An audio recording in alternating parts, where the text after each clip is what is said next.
Здравейте, при нас е артиста Явор Борисов от Сатиричен театър, който е наш пациент от септември месец миналата година, до 24-та.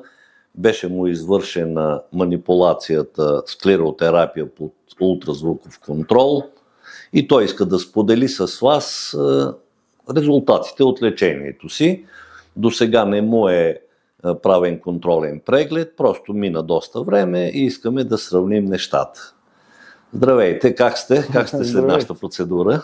Здравейте. Много добре се чувствам и всъщност това е причината да дойда при вас, за да може максимален брой хора да разберат за този вид лечение, т.е. склеротерапия под ултразвуково наблюдение, от което аз съм безкрайно благодарен и адски много ми помогна и улесни и живота ми, най-грубо казано, и професията ми, работата ми, защото моята професия е свързана с движение, с много неща, с натоварване.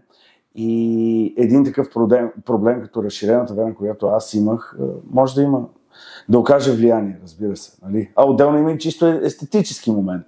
И не говоря от суета. Но благодарение на вас и вашето лечение, така някакси аз се чувствам доста по-добре.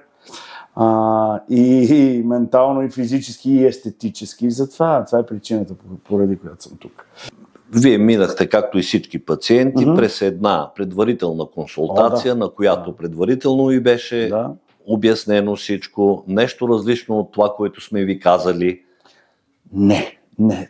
Предварителната консултация беше толкова подробна, толкова ясна и е така, че всичко ми беше обяснено. Аз предварително знаех какво ме очаква, т.е. нямаше никакви въпросителни и благодарение на това бях адски спокоен. След това цялото лечение протече по вече разказания начин, така че нямаше никакви, неизвестни, които евентуално можеха да ме накарат аз да се чувствам неуверен, притеснен и така нататък.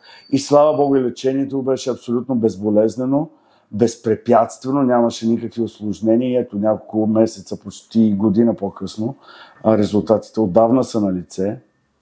Това е много важно, защото всеки пациент, който отива на дадена процедура, има своите притеснения, своите страхове.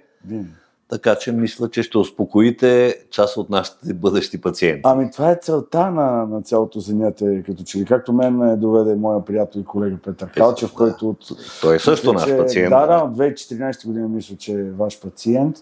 И даже единственото, за което мога да съжалявам, е, че не ме е довел по-рано.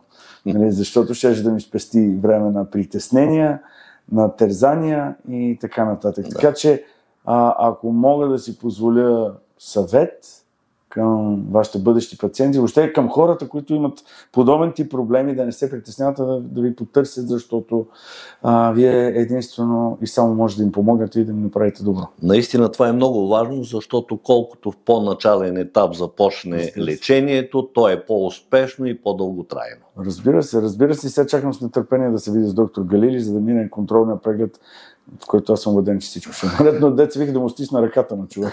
Още веднъж изразявам благодарността си към вас и целия ви екип и призовавам хората, които ме гледат в момента, да не се страхуват, ако има такъв проблем, като моя с разширени вени, не се притеснявайте, склеротерапията под ултразвуково наблюдение ще ви помогне със сигурност.